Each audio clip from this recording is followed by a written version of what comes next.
Bienvenue sur le plateau des 24 heures chrono de l'International. 24 villes du monde, traversées en 24 heures sur 2 jours. Intervenant, je le disais, en direct. C'est d'aider les entreprises à être plus compétitives. Des opportunités où il y a de nombreux secteurs porteurs. Les Français qui vont à l'étranger, ça marche.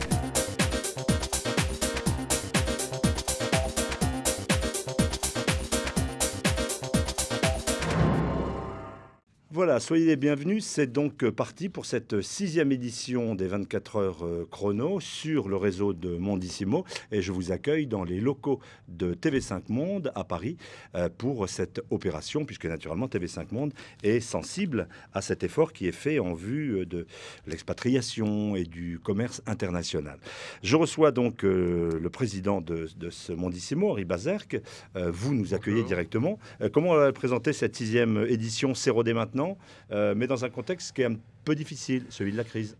Celui de la crise, mais figurez-vous que pour les expatriés, c'est pas un problème parce que souvent on rêve d'un meilleur monde, on caresse l'espoir justement de faire sa vie ou de refaire sa vie vers des contrées qui sont quelquefois magnifique, en tout cas on pense, avant de partir. Et grâce aux 24 heures chrono, comme tous les ans, on offre 24 destinations et on va tout savoir sur 24 villes du monde. Ce qui est intéressant, c'est justement d'essayer de rentrer dans chaque ville avec les problématiques qui sont présentées pour chaque personne, mais également trouver des débouchés, des facilités, comment s'implanter, comment y vivre, comment justement bien recevoir sa famille et que les gens soient heureux à l'étranger, comme je crois qu'ils sont très heureux. Beaucoup d'intervenants sur ce plateau pendant 24 heures. Beaucoup d'intervenants. On va recevoir 135 personnes en 2 jours sur les plateaux de TV5, mais il y en a autant qui seront soit en direct via Messenger, soit qui nous ont envoyé des vidéos. Et on mettra d'ailleurs des bonus à la fin de chaque émission parce qu'on ne pourra pas passer toutes les vidéos. On en a reçu beaucoup trop. Mais déjà, il y a un mouvement qui s'affirme, c'est que les Français de l'étranger, les expatriés, aiment beaucoup communiquer et dire qui ils sont, ce qu'ils font. Et on le verra au cours des émissions que c'est vraiment une réussite. Alors on va entendre en effet beaucoup de témoignages. Ça reste une envie forte de la part d'entrepreneurs français, cet espoir d'aller à l'étranger. La crise, c'est une opportunité. Oui, souvent c'est une opportunité, la crise, mais avant tout, réfléchissez, quand vous êtes exportateur et que vous démarrez un business, vous démarrez en l'Europe, parce que c'est les marchés limitrophes, c'est les marchés les plus faciles, mais très rapidement, il faut partir sur les autres marchés, dans tous les continents du monde. Et après, ça se transforme en expatriation, parce que souvent, avec les normes, on est obligé de racheter des entreprises, on est obligé d'en créer, donc on est obligé de mettre un encadrement. Donc on passe de l'export à l'expatriation. Et quand on passe à l'expatriation, eh bien, il faut avoir, et d'ailleurs, chaque dirigeant d'entreprise, ou tout à l'heure, on écoutera certains présidents très avisés, qui vous diront qu'il vaut mieux pas mettre ses œufs dans le même panier. Donc il vaut mieux avoir des paniers partout, sur tous les continents, dans tous les pays. Comme ça, on passe très bien les crises, parce qu'il y a des continents qui marchent très très bien en Amérique du Sud, dans le sud-est asiatique, ou même moi qui vis aux États-Unis, je peux vous dire qu'il y a une vraie relance qui a été faite. Je vais au Canada tous les mois, ça marche très très bien également au Canada. Donc il y a des pays qui marchent très bien. Donc c'est vrai que s'il y a une crise en Europe ou en France, sur des multinationales ou sur des entreprises, des PME qui sont internationales et ça se ressent moins. Vous voyez, ça se ressent moins. On verra également les attentes de ces Français expatriés. Peut-être ils envisagent un retour, dans quelles conditions. Tout cela, également, vous allez le traiter. On va le traiter parce que c'est vrai que on aime bien quand les Français partent à l'étranger, qu'ils ont une belle réussite, mais c'est bien aussi qu'ils puissent revenir quand même, qu'il y ait un turnover pour tout le monde. Ça, c'est pas si facile que ça à l'heure actuelle, parce qu'effectivement, il y a une crise assez profonde. Surtout que je crois qu'il y a une crise de mentalité, parce qu'on dit que la France est la championne du monde du pessimisme. Donc là, on le ressent beaucoup. Je vous assure qu'aux États-Unis, quand les Américains nous parlent, ils entendent parler justement de ça, l'amorosité, la déprime française, etc. Pour nous, c'est assez pénalisant, quoi. Donc il faut montrer 2 fois plus qu'on est dynamique et que pas du tout, que c'est passager, quoi. Voilà, donc accompagner ce mouvement. C'est ce que nous allons faire pendant ces 24 heures chrono. Merci Henri Bazergue donc de nous accueillir dans votre opération. Écoutez, on va recevoir différents intervenants de très haut niveau. Avant cela, peut-être, on va voir quelques spots de vos partenaires dans cette opération. Ok, merci.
Voilà, on poursuit avec deux nouveaux invités. Je vous présente tout d'abord Bruno Durieux, ancien ministre français, notamment du commerce extérieur et de la santé. Merci d'être des nôtres. Vous êtes actuellement président des conseillers du commerce extérieur de la France.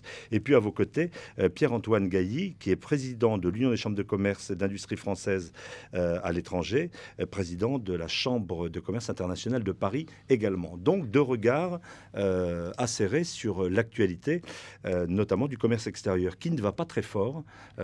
Si l'on en croit les chiffres, alors vous allez les commenter, un déficit fort qui aurait plutôt tendance à se développer de l'ordre de 70 milliards 75 milliards même probablement. C'est un déficit record qui s'explique clairement par un défaut de compétitivité, un recul de compétitivité, par des reculs de parts de marché dans le monde, y compris quand on se limite à l'examen des parts de marché comparées de pays comparables aux nôtres, c'est-à-dire l'Allemagne, la Grande-Bretagne, l'Italie. Et c'est donc un résultat qui pose clairement le problème de la compétitivité. Et sur ce point, il y a lieu de bien préciser une chose. Nous, les conseillers du commerce extérieur, on opère dans le monde entier. Et les groupes français, les entreprises françaises qui sont à l'international, vers l'international, par exemple la filiale d'Air Liquide qui est installée au Japon et qui exporte vers l'Asie, elle est compétitive. Les grands groupes français sont compétitifs. Alors qu'est-ce qui ne marche pas ? Ce qui ne marche pas, c'est le back-office France, c'est l'Hexagone. C'est dans l'Hexagone qu'on trouve nos problèmes. Je ne veux pas donner le sentiment d'être un obsédé des 35 heures, mais une cause numéro 1 du déficit commercial français est les 35 heures. C'est clairement ça. Alors on dit qu'on a aménagé, qu'on a assoupli, mais on reste avec un handicap réel. Et la durée du temps de travail, donc vous pointez cela, vous. Ah mais je pointe tout à fait. Et en plus, moi j'ai été un ministre du commerce extérieur heureux. J'ai été une année de rééquilibrage. En 92, en 2002, de 92 à 2002, les comptes extérieurs français étaient excédentaires. Bon. En 2002, ça a coïncidé avec les 35 heures, le déficit a réapparu. Et il n'a cessé ensuite de s'accroître. Certains vous diront que c'est aussi un changement de majorité, 2002. Bah, c'est pas tel... Oui, enfin, la question de 35 heures, oui, très bien. Mais il faut abroger cette loi. Regardez ce qui se passe dans les hôpitaux. Vous me direz que ça n'a rien à voir avec le commerce extérieur. Je vous dirai rien, je vous écoute. Oui, mais l'affaiblissement de la compétitivité dans les hôpitaux, dans les administrations, a un poids direct sur la compétitivité globale qui elle-même commande notre résultat extérieur. Pierre-Antoine Gailly, donc je le disais, vous êtes président de l'Union des chambres de commerce et d'industrie françaises à l'international. Je crois qu'il y en a un peu plus d'une centaine, 114 dans 80 pays. Alors ce réseau, il joue quel rôle dans cette situation présente ? Il peut faire autrement, il peut faire plus ? Ce réseau, en lien avec les chambres de commerce en France d'ailleurs, joue un rôle important puisque sur place, il permet que les choses se passent. Il ne permettra jamais de réparer ce qui ne se passe mal en France. Les problèmes de compétitivité au départ, et là je rejoins parfaitement Bruno Durieux, sont le point majeur. On a parlé des 35 heures comme étant quelque chose absolument à modifier. On pourrait dire aussi que la mesure de TVA sociale est probablement un des meilleurs atouts de redressement du commerce extérieur, de par ses effets sur la compétitivité. C'est ce que propose actuellement Nicolas Sarkozy. C'est ce que propose tel ou tel candidat, et pas uniquement lui, mais c'est surtout ce qui permettra de réduire progressivement, comme l'ont fait les Allemands en 2003, nos problèmes d'évolution du coût horaire. Car la durée est une chose, le coût en est une autre. De la même manière, c'est ce qui rendra un tout petit peu plus compliqué certaines importations, car leur prix de revient payé par le consommateur sera légèrement plus élevé. Donc, à vous entendre, si le commerce extérieur marche mal, les problèmes sont à voir dans la France elle-même et non pas sur l'action internationale des expatriés. Le produit France a perdu 15 points de compétitivité, à la fois sur ses facteurs de coût, mais aussi sur ses facteurs qualitatifs par rapport à notre voisin immédiat qu'est l'Allemagne. Il y a là une question qui va bien au-delà de la difficulté de mettre en lien tel ou tel acteur à l'international. Deuxième aspect des choses, nos entreprises n'arrivent pas à grandir, alors que nous en avons quelques-unes très grandes, ça a été souligné par mon voisin. Pourquoi ? Parce que là aussi, le frein pour passer d'une belle PME à ce que l'on appelle aujourd'hui une entreprise intermédiaire, les freins sont multiples. On les connaît, c'est de la taxation de bénéfices distribués, etc. Il y a beaucoup de choses, il y a des matières de succession à traiter. Ce sujet des ETI est aussi un facteur de compétitivité. Il semble loin de l'international, en réalité, non. Je voudrais qu'on pointe d'un mot l'actualité. Il y a la polémique en France sur l'adoption d'une loi mémorielle relative au génocide, la condamnation des génocides et notamment du génocide arménien. La Turquie rétorque en parlant de représailles longues, notamment au plan économique, militaire aussi ou d'autres aspects. Mais vous redoutez ce genre de décision de la part de la Turquie ? Je vous pose la question à tous les deux. C'est une loi qui est extrêmement discutée en soi, indépendamment des relations commerciales avec le pays concerné. Mais elle est adoptée pour l'instant. Elle n'est pas promulguée, mais elle est adoptée. Mais quand on a une loi qui est très discutable, y compris sur le plan constitutionnel, pourquoi se lance-t-on dans ce type d'opération politique alors que, par ailleurs, il y a des enjeux considérables, des relations avec un pays important, émergent, qui compte énormément, qui est candidat à l'Union européenne, à l'entrée dans l'Union, qui a fait beaucoup d'efforts ces dernières années. Cette situation est pour moi incompréhensible. Et évidemment, le coût économique, on va en être considérable, mais après tout, si la loi avait un enjeu politique central, mais ça n'est pas le cas, hélas. Pierre-Antoine Gailly. Très concrètement, je ne devais pas être ce matin sur ce plateau. Pourquoi ? Car je devais aujourd'hui inaugurer l'extension de la Chambre française en Turquie à Istanbul. L'équipe locale, bénévole, privée, sans argent public, devait doubler de taille de façon à accueillir 2 fois plus de cellules d'hébergement, qu'il s'agisse de VIE ou de PME, TPE en train de s'implanter. Ceci a été suspendu, bien évidemment, pour la raison qu'on connaît. Donc, il y aura des dégâts, et c'est extraordinairement dommage, sachant que la Turquie, ce sont 12 milliards d'échanges entre la France et la Turquie. Nous n'avons pas beaucoup de partenaires aussi proches, aussi important et dont le taux de croissance, sans être tout à fait chinois, est quand même beaucoup plus près de 10% que de 5%. Alors, si vous deviez donner quelques propositions ou recettes, qu'est-ce que vous diriez en matière justement de pays où il est bon d'aller tenter une expatriation ou de secteurs d'activité ? On parle toujours du luxe, par exemple. Est-ce que ce sont les pays émergents qu'il faut viser actuellement ?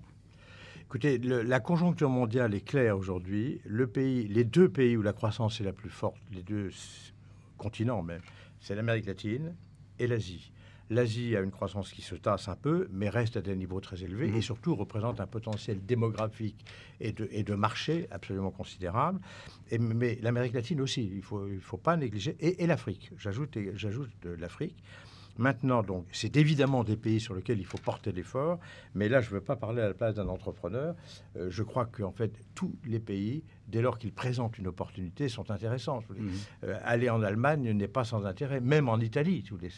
Ce sont des expériences pour l'international, ce sont des étapes, mais il est vrai que les marchés de demain sur lesquels il est impératif, notamment pour les grandes entreprises, ça reste l'Asie, l'Amérique latine, et probablement l'Afrique qu'il ne faut pas négliger. Pierre-Antoine Gailly. Mon commentaire sera de dire à chaque entreprise, à chaque secteur, sa réponse à votre question. En d'autres termes, envoyer une petite entreprise qui n'a jamais exporté, commencer par faire ses classes, que ce soit au Brésil ou en Chine, dans un certain nombre de cas, ce serait formidablement dangereux. Si elle est dans un système de partenariat, si elle fait partie de la flottille qui en tire un grand groupe parce que, par exemple, elle est sous-traitante ou co-traitante sur certains marchés, cela devient moins compliqué. Bien sûr, on est attiré par les pays à fort taux de croissance. C'est plus intéressant de se faire sa place dans quelque chose qui grandit à 10% l'an que dans un voisin qui grandira à 1 ou 2%. A contrario, la proximité immédiate pour toujours cette PME qui fait partie des cibles naturelles, les chambres de commerce, tant en France qu'à l'étranger, le marché proche a des avantages. La devise, si c'est à l'intérieur de l'euro, pas d'effet de change. Et combien a-t-on vu de PME mourir de mauvais problèmes de couverture parce que simplement elles n'en avaient pas la capacité. Donc beaucoup d'adaptations. Certes, un tropisme vers la forte croissance, mais pas uniquement. Et puis, c'est là que les chambres font leur job. C'est précisément à travers des procédures du diagnostic export de dire vous pouvez peut-être, ou bien surtout n'y allez pas. Il faut savoir dire non.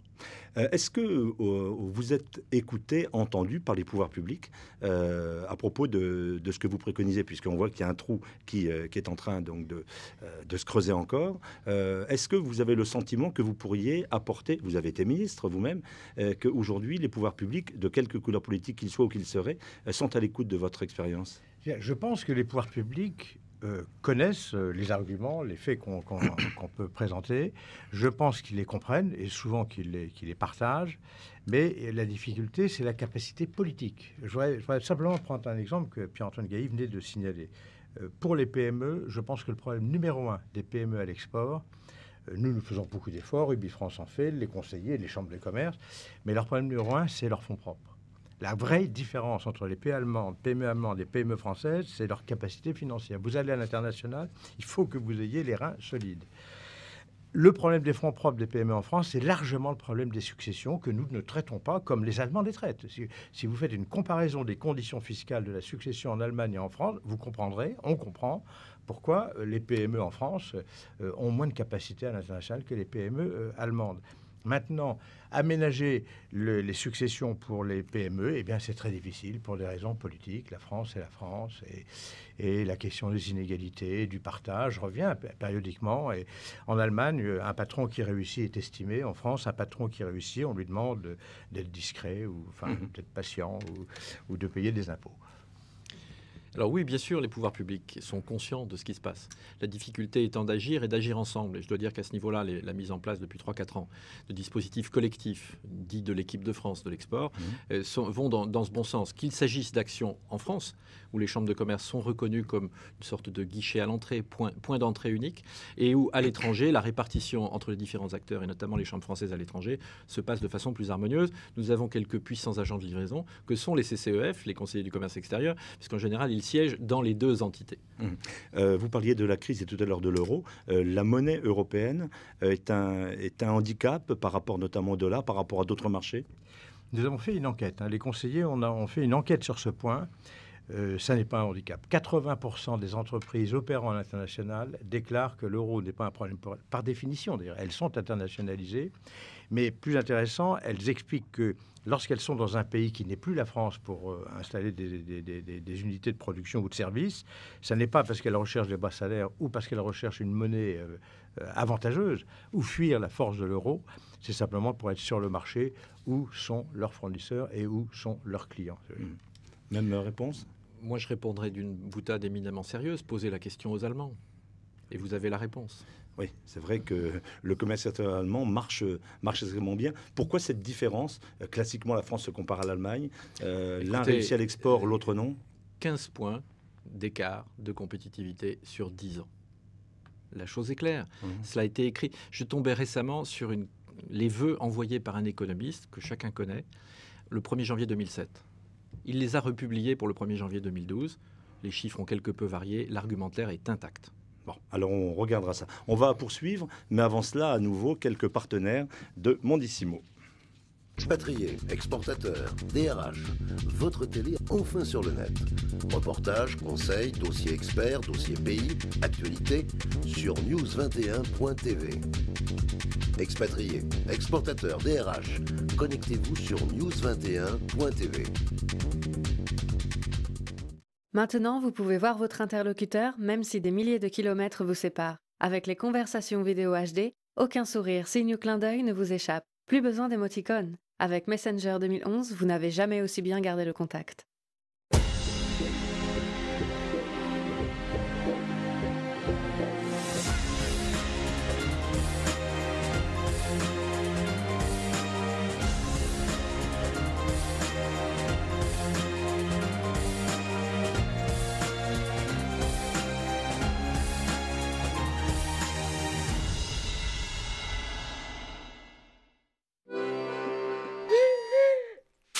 La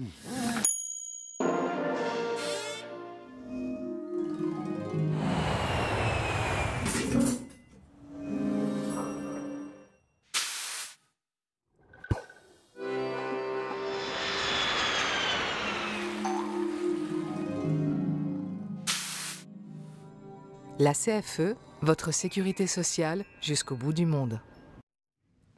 Voilà, on se retrouve avec un nouvel intervenant. Il s'agit de Jean-Pierre Le Tartre, président d'Ernst & Young France, l'immense réseau de consultants. Vous venez d'entendre un certain nombre d'éclairages sur la situation du commerce international, etc. Qu'est-ce que vous en diriez, vous, puisque vous êtes au cœur de l'expertise avec les entreprises notamment?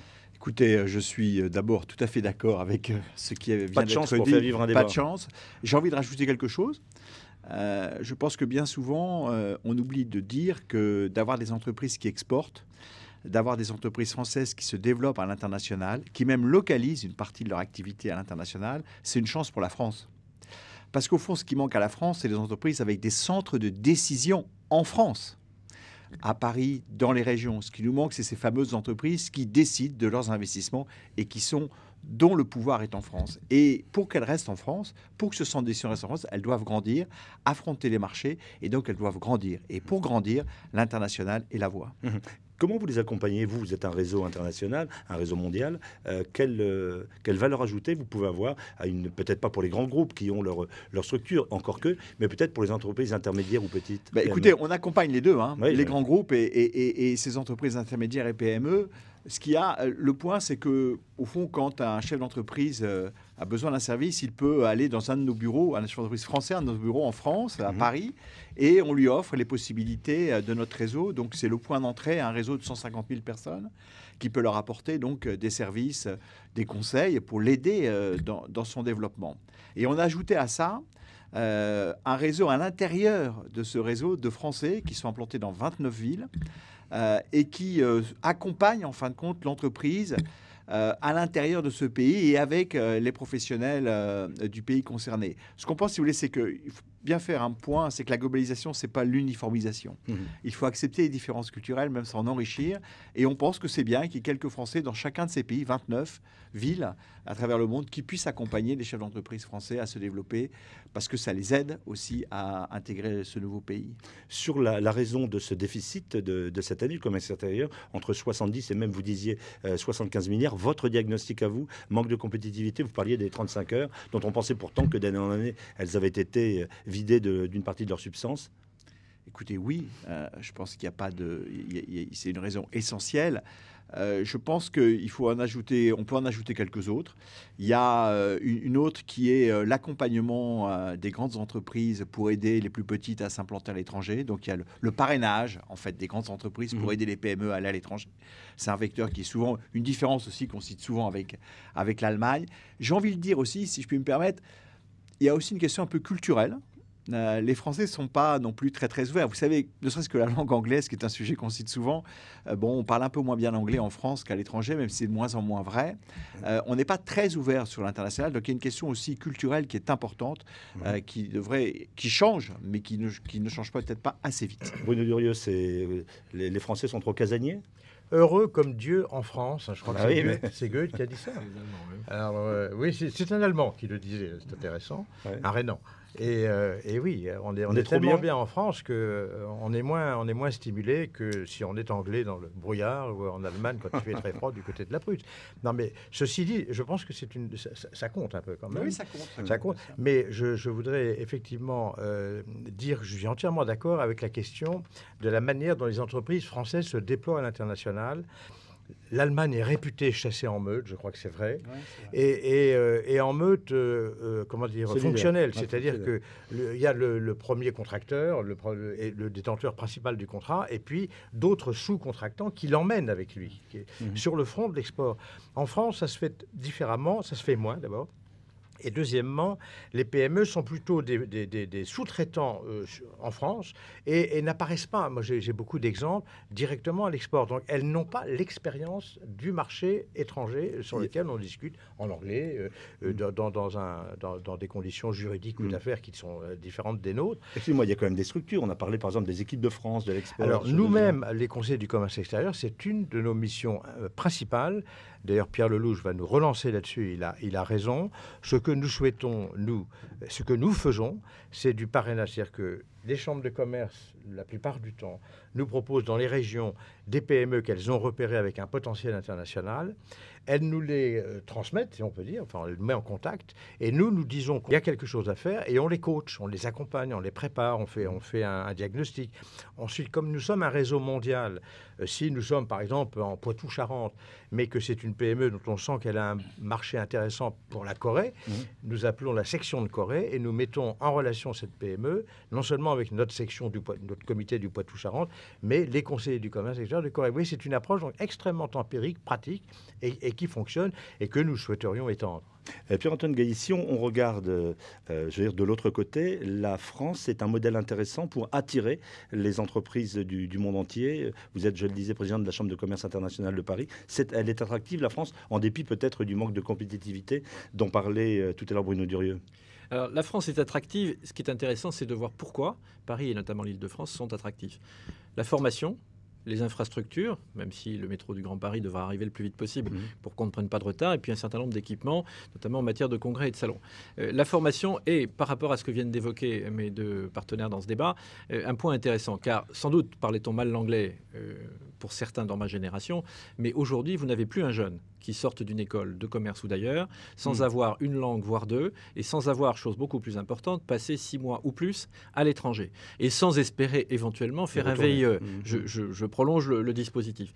Et c'est là que les chambres, qui sont, vous le savez, pratiquement les animateurs principaux de tout le réseau d'écoles de commerce, notamment en France, mais aussi les chambres à l'étranger, qui hébergent très concrètement, avec l'aide de CCEF, ça vient d'être dit par Bruno Durieux, c'est là que nous pouvons travailler sur ces choses-là. Alors l'attractivité, elle reste forte, parce que Paris, c'est Paris. Et heureusement, nous avons la chance d'avoir une des 5 ou 6 villes-mondes.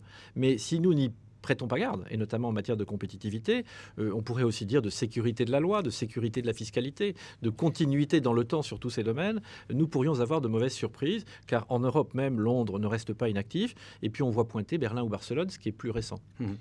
Je crois qu'en termes d'attractivité, la France, on fait chaque année le baromètre de l'attractivité, c'est le 2e pays le plus attractif en termes de nombre et de volume d'investissement. Donc la France reste une terre très attractive. Vous savez, je crois que le diagnostic, il est bien connu maintenant. Au fond, les choses qui sont à faire... Le mal perdu, ils sont bien connus. Diagnostic. Oui, parce qu'il y a un décalage à rattraper. Donc la question, c'est la vitesse avec laquelle on va récupérer le retard. Mais là, on prend du retard actuellement. Il y a une prise de conscience. Moi, je pense qu'il y a un certain nombre de choses qui se sont déclenchées ces dernières années. Il y a une certaine prise de conscience sur un nombre de sujets. Il y a des choses qui vont dans le bon sens. Maintenant, sera-t-on capable de rattraper le retard? C'est le vrai sujet. Mais la question, quand on parle de compétitivité, quand on parle de fonds propres, que vous évoquiez tout à l'heure, quand on parle d'appétence internationale, quand on parle de développement international, je dirais aujourd'hui, si on veut que la France, et elle a les atouts pour le faire, reste dans le top des pays développés, il y a une sorte de plan, je dirais, un peu hors sec, si je puis me permettre de prendre cette expression, à faire, parce qu'il y a urgence. Vous évoquiez également comme possibilité le recours à l'apprentissage. On avait le sentiment que c'était une entrée dans les entreprises locales, près de chez soi. Ça marche aussi à l'export? Bien sûr.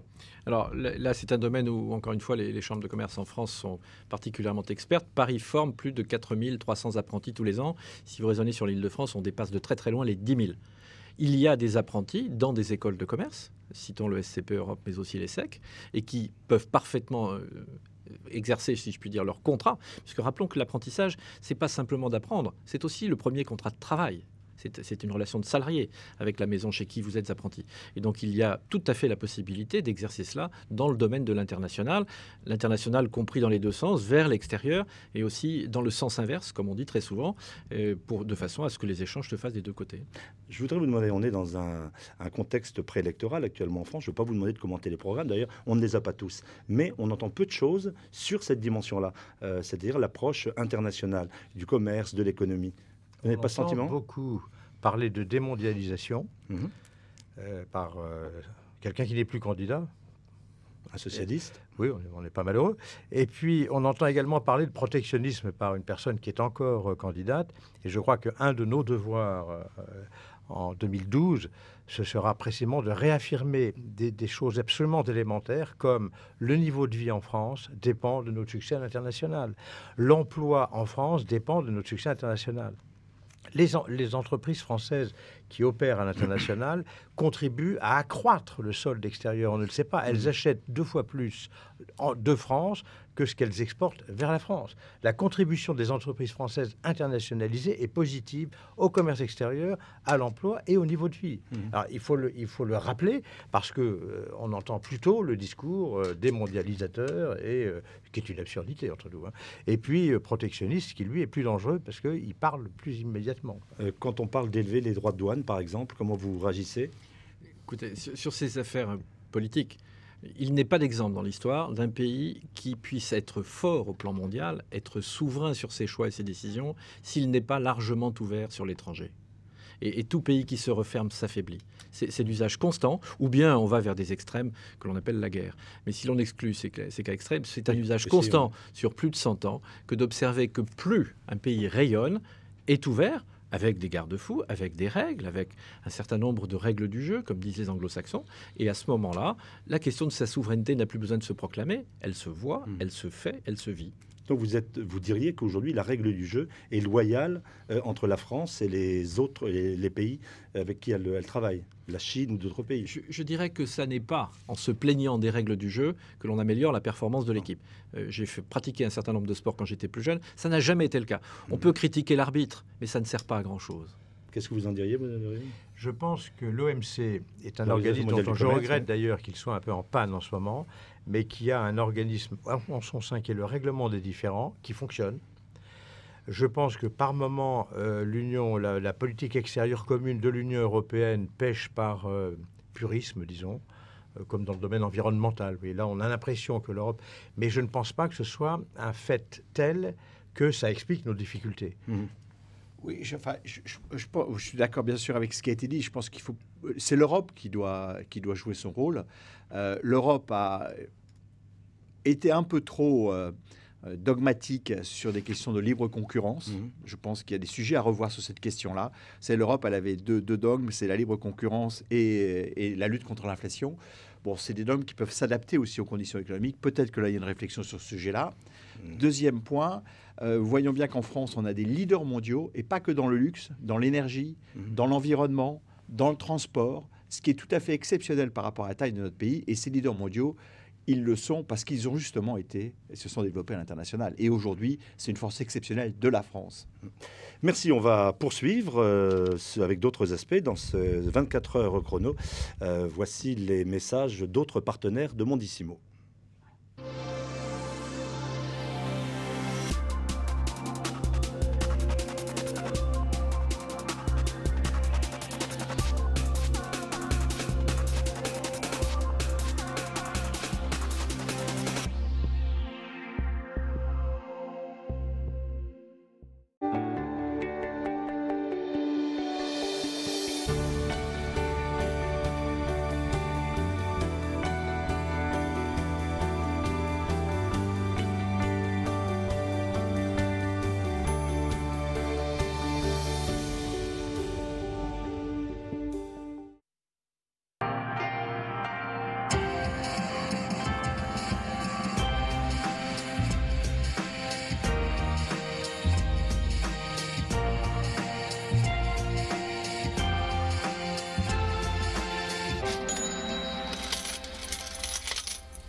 Voilà, suite de ce reportage de cette grande opération Mondissimo, 24 heures chrono. Je reçois Édouard Courcial, merci d'être des nôtres. Vous êtes le ministre français en charge des Français expatriés. J'ai cet honneur. Vous avez cet honneur. Et à vos côtés, je reçois également Gérard Pélisson de l'Union des Français de l'étranger. Nous vous écouterons dans un instant. Vous étiez avec nous au cours des dernières minutes. On a le sentiment que, au plan économique, c'est pas ce dont vous êtes en charge. La situation est un peu difficile, un peu morose, entre 70 et 75 milliards de déficit. Est-ce que c'est parce qu'il n'y a pas assez de Français expatriés? Est-ce que c'est parce que la France elle-même n'a pas trouvé les recettes? Qu'est-ce que vous en diriez? D'abord, il n'y a pas assez de Français expatriés, c'est ce que vous dites. Et c'est une question. Oui, c'est une question. Et la réponse est, il y en a de plus en plus des Français expatriés. Il y en a combien? Ce qui montre, écoutez, il y en a pour l'instant inscrits sur les registres consulaires 1 600 000, mais on suppose leur population totale, on la situe entre 2 millions et 2 500 000. La question de savoir pourquoi est-ce qu'on n'a pas un chiffrage plus précis, c'est que lorsque vous vivez à Bruxelles ou à Londres, vous êtes tellement près de vos bases, surtout quand elles sont picardes, comme vous et moi, et que du coup, vous avez tendance à ne pas vous faire répertorier au sein des consulats. À l'inverse, quand vous êtes à Pondichéry ou à Bangalore, où j'étais il y a quelques jours, là, évidemment, vous vous enregistrez de manière automatique chez les registres consulaires. Donc, la population totale estimée entre 2 millions et 2 500 000, 1 600 000 sur les registres consulaires. Et à noter que c'est un chiffre qui a augmenté de 6% la dernière année et grosso modo de 50% sur les 10 dernières années. Vous prenez la décennie 90-2000, la population des Français de l'étranger a augmenté de 14%. Vous prenez la décennie 2000-2010, elle a augmenté de 50%. C'est vous dire que la France souffle sur le monde et c'est vous dire que nous avons des ambassadeurs maintenant un peu partout et de plus en plus nombreux. Donc, sur le plan économique, il y aura des répercussions positives à attendre. Alors, un mot de votre portefeuille, de ce ministère. C'est la première fois qu'il existe. Enfin, vous avez eu un prédécesseur pendant quelques semaines, j'allais dire. Qu'est-ce que ça signifie dans un gouvernement qu'il y ait un ministre en charge des Français expatriés? Et est-ce que, à votre avis, il y en aura dans tous les gouvernements? Enfin, on posera la question, bien sûr, aux candidats. Écoutez, d'abord, le constat, je l'ai dit il y a quelques instants, c'est que la population des Français de l'étranger a cru de manière très significative. Aujourd'hui, on parle des Français de l'étranger comme la troisième composante de la nation française. Après les Français de métropole, les Français d'outre-mer, il y a cette masse importante des Français établis hors de France. Et donc, face à cette augmentation de la population, il a été décidé d'accompagner, sur le plan institutionnel, leur représentation. C'est d'abord le cas avec la création de 11 circonscriptions des députés. Puisque pour la première fois, il y aura de en effet des l'étranger qui seront élus par les Français de l'étranger. Et puis au sein du gouvernement aussi, qu'il y ait quelqu'un qui a un portefeuille dédié et qui s'occupe plus particulièrement de leurs préoccupations en matière de scolarité, de protection sociale ou de sécurité, et donc essayer de coordonner une politique interministérielle sur ces trois sujets. Alors à vos côtés, je le disais, Gérard Pélisson, fondateur du groupe Accor, cofondateur dans les hôtels de votre groupe. D'ailleurs, on voit toujours votre photo. Mais vous n'êtes pas ici à ce titre. Vous êtes président de l'Union des Français de l'étranger. Et même si vous n'aimez pas ce que je vais dire, plutôt classé proche de la majorité présidentielle actuellement en France. Oui, écoutez, je suis donc président de l'Union des Français de l'étranger, qui est la plus ancienne association, puisqu'elle a été créée en 1927. Et jusqu'en 1981, elle était la seule association reconnue d'utilité publique, d'ailleurs par M. Léon Blum en 1936. Et en 81, elle s'est coupée en deux. Entre 80, l'arrivée de la gauche au pouvoir en France. Bon, 81. Donc, une autre association s'est créée, qui s'appelle la DFE, que vous allez recevoir d'ailleurs, pour laquelle j'ai la plus grande estime. Moi aussi. Mais cette association, donc, avait une connotation plus politique, et donc, effectivement, beaucoup d'adhérents aux idées de gauche sont partis dans cette association. Et de facto, eh bien, nous nous sommes retrouvés essentiellement avec des gens... mais dans notre combat, et ça c'est dans nos statuts, et ça ne change pas, c'est dans nos statuts depuis 85 ans, nous battons pour la défense des Français de l'étranger, quelle que soit leur confession, quelle que soit leur origine, etc. Je n'ai pas dit le contraire. Alors, qu'est-ce qu'ils vous demandent, vos mandants? Quelle est l'attente de ces Français expatriés? Ils veulent une aide au départ, une aide au retour, une aide à la scolarité? Attendez, je dois dire qu'aujourd'hui, il faut qu'ils soient conscients que la France est le pays qui fait beaucoup plus pour ses expatriés qu'aucun pays au monde. Au début du siècle dernier, les expatriés étaient complètement méconnus des pouvoirs publics, du gouvernement, des hommes politiques. Grâce à l'UFE, qui s'est battu inlassablement avant la guerre, 39-40 et après, aujourd'hui, que ce soit dans le domaine des droits civiques, que ce soit dans le domaine de l'enseignement, de la protection sociale et de tant d'autres sujets, la sécurité, etc., la France est en flèche dans tous ces domaines par rapport aux autres pays. Aujourd'hui d'ailleurs, sur cette reconnaissance importante de cette population, des Français expatriés, comme l'a signalé M. Courcial, eh bien, est vraiment une reconnaissance tout à fait exemplaire. Aux 12 sénateurs qui nous représentent depuis fort longtemps, on va ajouter 11 députés. On rajoute 11 députés. Eh oui. Et depuis un an, nous avons un ministre, secrétaire d'État auprès aux affaires étrangères. Je l'ai effectivement bien noté. Quelles sont les demandes de ces Français expatriés? Vous recevez, j'imagine, beaucoup de contacts. Quelle est l'attente? Je parlais de l'aide au départ, l'aide au retour. Quelle est aujourd'hui, quelles sont les revendications ou les attentes de ce réseau économique? C'est un sujet assez compliqué parce que, comme vous l'avez compris, moi, plutôt que de rester dans mon bureau au Quai d'Orsay pour comprendre les Français de l'étranger, je vais à leur rencontre sur le terrain, qu'est-ce qu'ils vous disent? Inlassablement. Et d'ailleurs, je voudrais revenir sur ce que disait Gérard Pélisson et saluer le travail de nos deux associations, que ce soit l'UFE ou l'ADFE, que j'associe à chacune de mes rencontres, effectivement, dans les différents pays que je visite. Mais la réalité, c'est qu'autour de ces, on va dire, ces trois grands sujets de préoccupation que sont la scolarisation, la protection sociale ou la sécurité, le focus n'est pas le même suivant qu'on est français habitant à Port-au-Prince ou français habitant à Shanghai. Donc c'est, j'allais dire, plutôt de la dentelle, la politique qu'il s'agit de faire en la matière. Et donc j'étais encore récemment en Norvège, à Oslo, où il y avait les 50 ans du lycée René Cassin. Se pose une question pour l'agrandissement du lycée. C'est un sujet de préoccupation majeure de nos Français établis là-bas. Et c'est un problème important parce que la ville d'Oslo ne possède pas le foncier nécessaire pour pouvoir procéder. Alors c'est pour ça que j'ai des rencontres bilatérales avec les autorités norvégiennes, avec la mairie d'Oslo, pour essayer de faire avancer ce type de dossier.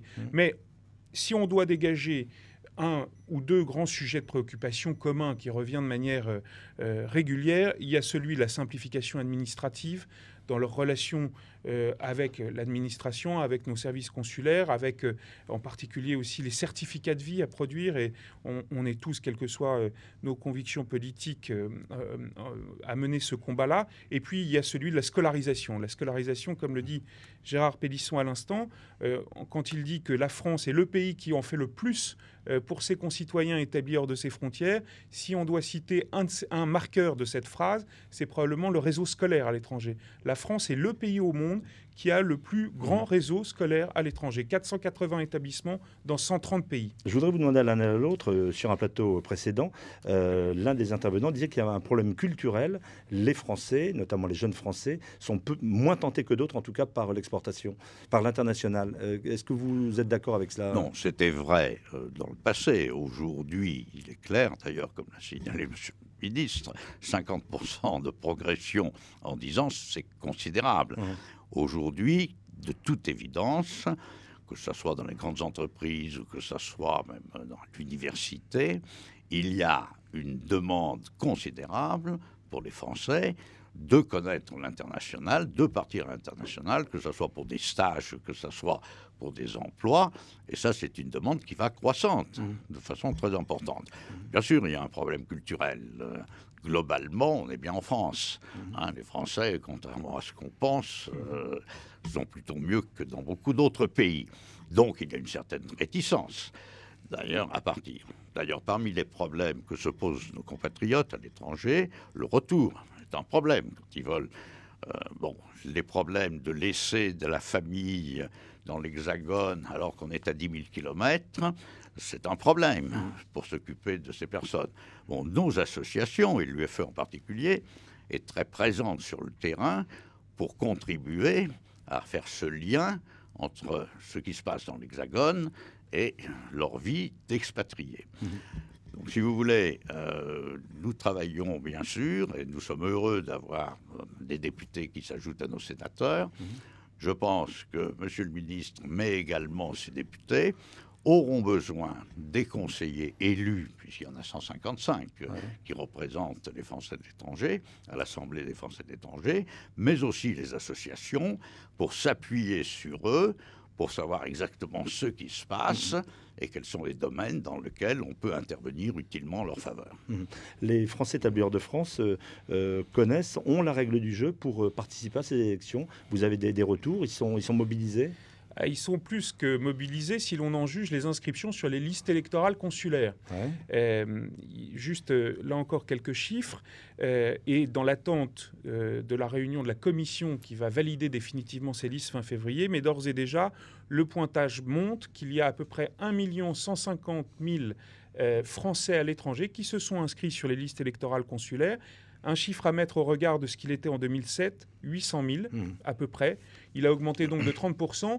Et encore, c'est même presque plus que ça parce que nos services consulaires ont mené un travail absolument remarquable sous l'égide de la DFAE du ministère pour nettoyer les listes de personnes qui étaient déjà parties des pays depuis très longtemps, etc. Donc on attend, et je crois que c'est notre combat à toutes et tous, et vraiment je salue l'engagement des uns et des autres dans les différentes associations, les différents élus, quelle que soit leur tendance politique, que d'avoir fait de la pédagogie pour s'inscrire sur ces listes électorales. Le combat que l'on mène maintenant, c'est celui de la participation pour celles et ceux qui sont inscrits. Très bien. Alors là, je reprends la casquette de journaliste de TV5 Monde pour dire, dans le cadre de Mondissimo, que nous consacrerons des émissions politiques spéciales avec l'ensemble des candidats qui viendront parler à ces Français établis hors de France à partir du 29 février. Mais on le redira sur cette antenne. Il n'y a pas de problème. Nouvelle pause avec les annonceurs de Mondissimo.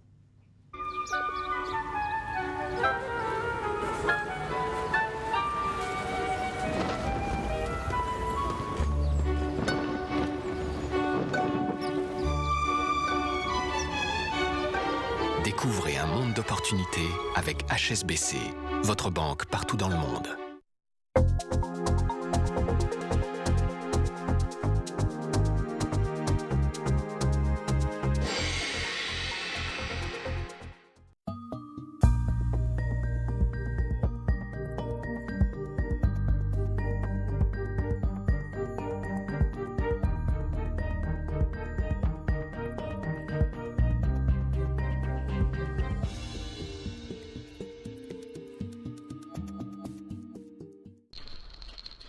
Ne confiez pas l'encaissement de vos impayés à n'importe qui. France Créance est là pour votre recouvrement amiable et judiciaire en France et à l'international. Nous poursuivons Mondissimo, c'est 24 heures chrono, avec une nouvelle invitée, Monique Cerisier-Benguiga. Merci d'être des nôtres. Je vais vous présenter en quelques mots. Vous êtes ancienne sénatrice socialiste. Vous êtes aujourd'hui sénatrice honoraire, c'est-à-dire que vous n'êtes plus, vous ne siégez plus, et vous êtes présidente de l'association Français du Monde.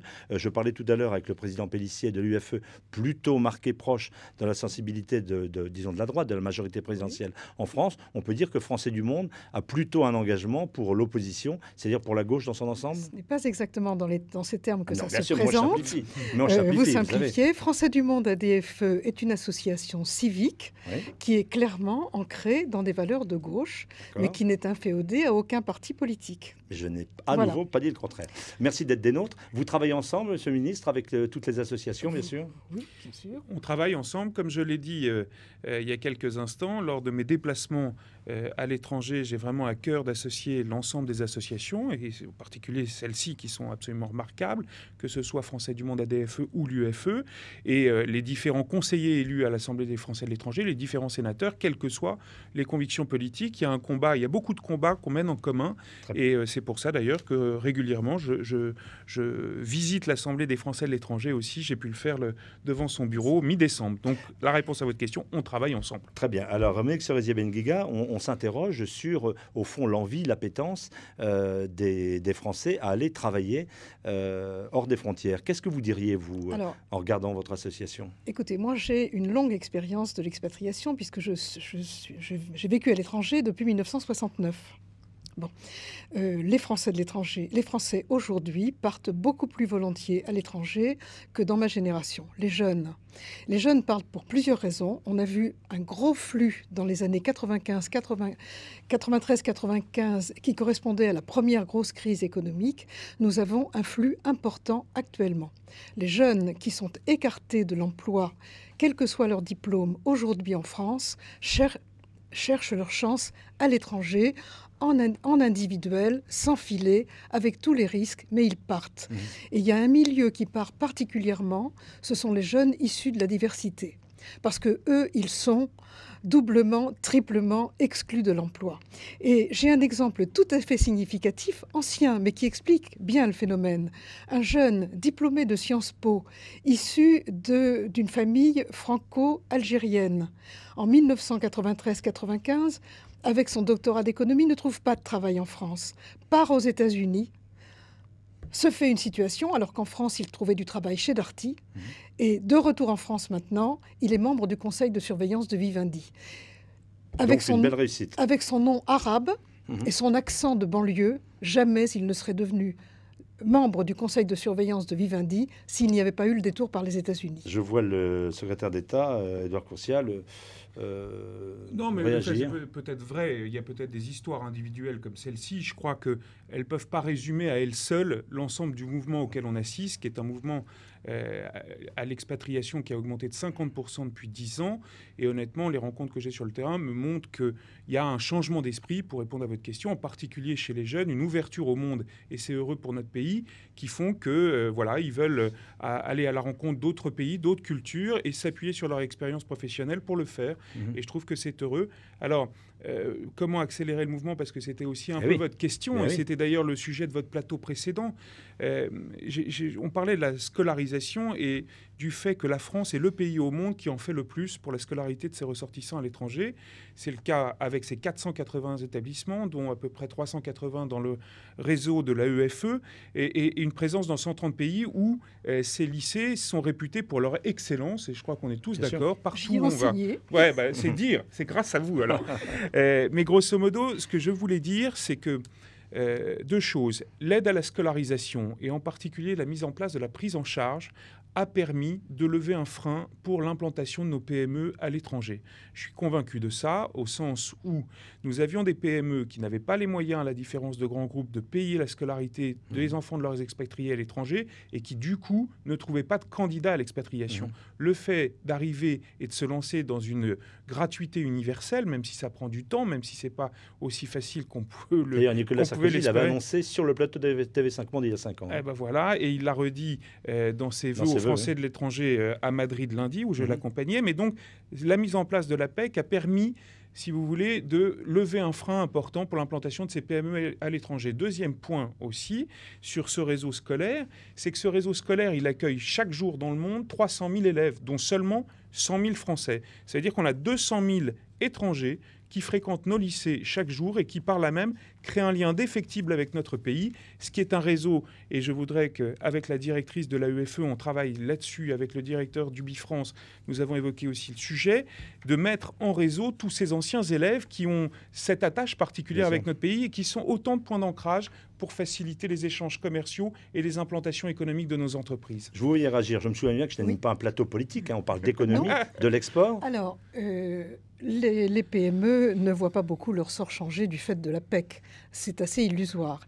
La prise en charge des frais de scolarité en seconde, première, terminale n'est plus totale puisque les crédits nécessaires n'étaient pas suffisants. Et pour notre part, nous, à Français du Monde ADFE, nous y avons toujours été hostiles parce que nous estimons qu'elle bénéficie à des familles qui n'en avaient pas besoin et que parallèlement, on continue à refuser des bourses sur critères sociaux à des familles qui, elles, en ont réellement besoin. Bon, ça sera peut-être au cœur de la prochaine campagne. Je ne vais pas anticiper. En effet. Mais je signale que les 81 élèves qui bénéficient le plus de la PEC sont les élèves du collège privé Valmont à Lausanne, qui coûtent 1,8 million d'euros dans ce système. Vous l'avez dit. Juste une petite précision. C'est pas un plateau politique. Non, pas du tout. Un plateau économique. Non, mais vous savez, on se connaît suffisamment, on évoque ces sujets-là, et d'ailleurs, vous le voyez même avec le sourire, on a le droit de ne pas être d'accord. Je voudrais juste préciser que ça n'est pas parce qu'on est enfant de milliardaires vivant en France que l'on doit payer sa scolarité dans un lycée public à Neuilly. Alors, la réalité aussi, derrière, c'est que l'aide à la scolarisation, l'enveloppe globale était de 50 millions d'euros en 2007. Elle est aujourd'hui de 120 millions d'euros. C'est dire l'effort qui a été fait dans un contexte de finances publiques excessivement contraint que de porter le fer sur l'aide à la scolarité. Et ça ne s'est pas fait au détriment des bourses, d'ailleurs, parce que les bourses sont passées de 50 millions d'euros à 90 millions d'euros. On va continuer, je le dis, pour les internautes qui nous suivent sur Mondissimo. On va beaucoup parler d'économie, mais c'est un échange que vous vouliez avoir, qu'on trouvera probablement dans la campagne. Dans la prochaine campagne électorale, ça devrait être le cas. Voilà. Qu'est-ce que vous voyez pour améliorer, on pourrait dire, l'implantation des jeunes, des expatriations? Il y a des mesures que vous préconisez, que vous remontez? Pour ma part, je crois qu'il faut vraiment garder un service consulaire particulièrement efficace et qu'il cesse de se restreindre à la fois en nombre de consulats et en personnel dans les consulats. Parce que pour qu'une section consulaire comme celle de l'ambassade de France à Rome remplisse sa mission dans le naufrage du paquebot récemment, il faut que pratiquement tous les personnels s'y mettent. Le réseau est à l'os. Donc c'est ce que nous demandons et... Bon, le ministre vous répond en quelques mots. Oui, en quelques mots, juste pour dire que là encore, la France est pays d'excellence, vu que le réseau consulaire français, c'est le deuxième au monde. Et c'est le premier par la gamme de services qui est offert. Ouais. Et contrairement à l'idée qui peut être véhiculée, comme il y a quelques instants encore, on a ouvert autant de consulats, de sections consulaires, de points consulaires qu'on en a fermés sur les 10 dernières années. Oui. C'est vrai qu'on adapte le réseau à la population des Français de l'étranger. J'étais à Bangalore en Inde. Eh bien, le consulat n'existait pas il y a 2 ans. Aujourd'hui, c'est une réalité. Et à l'inverse, effectivement, là où la population française décroît, où il y a moins de services à proposer parce qu'on est parfois dans un cadre européen, eh bien, on est amené à enfermer. Je vous renvoie, je sais que vous voulez encore parler, je vous renvoie peut-être à une discussion que vous aurez dans le cadre d'une autre campagne. Là, on poursuit Mondissimo. Merci à l'un et à l'autre d'être venus dans ces 24 heures. On va poursuivre, naturellement, à la découverte d'autres villes. Merci, Monsieur le Ministre. Merci, Madame la Présidente. Et donc, on poursuit l'aventure des 24 heures.